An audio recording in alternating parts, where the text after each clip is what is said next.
So I've actually replaced the IC, the shift register, I think 74HCT595D. I've actually replaced it. It is there. Okay. So it is this guy that is bad, and you can see that this LED was not coming on before. The LED inside this encoder wasn't coming on, as well as this guy wasn't coming on. But for us to confirm that it's working well, let me switch on this one here. It's going to come up. As you can see, it came on.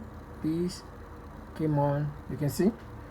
So in case you have this problem, I think you're going to need an oscilloscope, and you're going to need, you're going to need an oscilloscope. You're going to need the workstations to fix it. But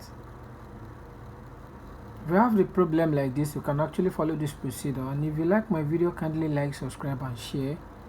And if you have any comments, please kindly drop it in the comment section. Thank you.